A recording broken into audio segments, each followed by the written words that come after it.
The observation deck of Station Kepler 442 hummed with the quiet efficiency of 100 alien species conducting their business. But in the far corner, pressed against the reinforced viewing port, 7 small figures waited with an intensity that made passing crew members give them a wide berth. The cubs were Vexari, a species known across the galaxy for their razor-sharp intellects and even sharper claws. Their fur, a shifting palette of blues and silvers, rippled with barely contained anxiety. The smallest among them, no taller than a human child, kept his silver eyes fixed on the docking bay below. "She's late," Nero whispered, his tail lashing behind him. As the eldest of the group, he'd appointed himself their leader, though leadership felt hollow when the one person who mattered wasn't there. "The mission was scheduled for 72 hours, said Kiva, her voice trembling despite her attempt at logic. "It's only been 73.4. "That's still late," Nero snapped, then immediately regretted his tone. Fear made everyone irritable. Below them, the docking bay remained stubbornly empty. Somewhere beyond that airlock, beyond the cold vacuum of space, Elara was supposed to be returning from the dead zone, a region of space so saturated with radiation that most species' ships would disintegrate within minutes.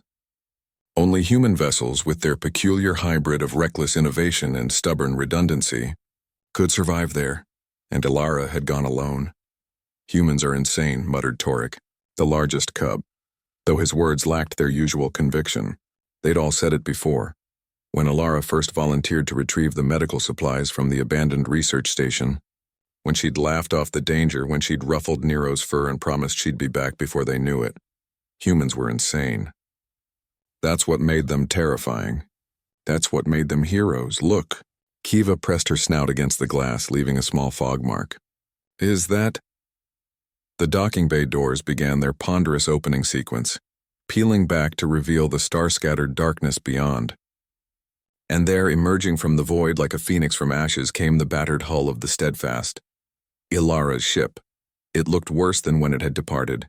Scorch marks decorated its hull like war paint, and one of its stabilizer fins hung at an angle that would make any engineer weep. But it was moving under its own power, and that meant, "She's alive."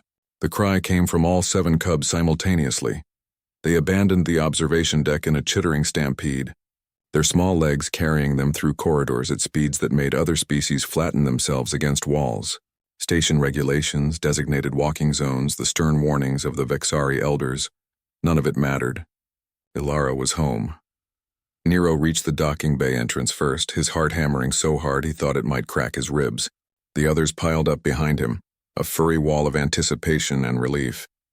Through the safety glass, they watched the Steadfast settle onto its landing struts with a groan of protesting metal. The airlock cycled. Once, twice. The pressure equalized with a hiss that seemed to stretch for eternity. And then the door opened. Elara stepped through, her pressure suit still on but her helmet tucked under one arm. Her dark hair was plastered to her forehead with sweat, and her brown skin bore the kind of exhaustion that came from 3 days of navigating hell itself. But she was smiling, that impossible human smile that had somehow become the cub's definition of safety. "Hey, troublemakers," she called out, her voice crackling through the intercom. "Miss me?" The inner airlock door opened, and 7 Vexari cubs exploded into motion. They hit her like a furry tidal wave. Elara barely had time to brace herself before Nero slammed into her midsection, followed immediately by Kiva, Torek, and the others. The impact would have knocked most species off their feet, but humans, insane, stubborn humans, had learned to expect this. Elara stumbled back 2 steps, laughed, and somehow remained upright as 70 pounds of relieved alien youth clung to her like their lives depended on it. Okay, she wheezed, wrapping her arms around as many of them as she could reach. "I'm here. I'm safe. You can stop trying to squeeze the life out of me." "You were late." Nero's accusation was muffled against her suit, his claws carefully retracted despite his fierce grip. The radiation was worse than expected, had to take a longer route back. Elara's hand found his head, scratching behind his ear in the exact spot that always made him purr. "But I told you I'd come back, didn't I?" "You also said it would be easy," Kiva added, her voice hitching. "Your ship looks like it fought a star." "Maybe a small star," Elara conceded, grinning. "But hey, I got the medical supplies. 3,000 doses of Quarantine 7, enough to stop the plague outbreak on Vexar Prime. Your families are going to be okay. The cubs went silent at that, the full weight of what she'd done settling over them. The plague had already claimed thousands of Vexari lives. The only cure existed in an abandoned research station in the dead zone. Abandoned because every attempt to retrieve it had ended in death. Every attempt, until Ilara. Why? Torek asked quietly. Why would you risk this for us? Ilara looked down at the 7 small faces staring up at her, their silver eyes wide and wondering.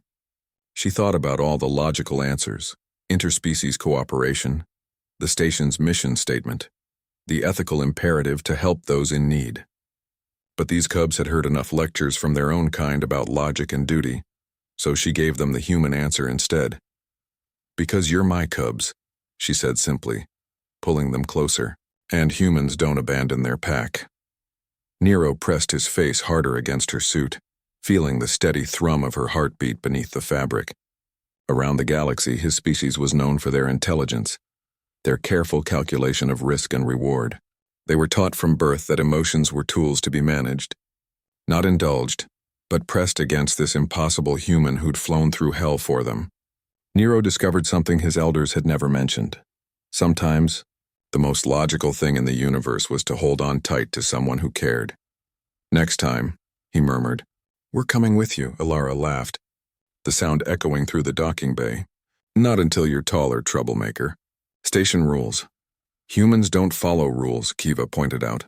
True, Ilara admitted, her smile widening. But I make exceptions for cubs who tackle me every time I come home. Now come on. I promised you all ice cream when I got back. And I always keep my promises. As they headed toward the station's interior, a small army of Vexari cubs surrounding their scarred but smiling human, the observation continued around them. Other species watched with expressions ranging from confusion to cautious respect. They'd all heard the stories about humans, their recklessness, their emotional attachments, their bizarre tendency to adopt anything that moved.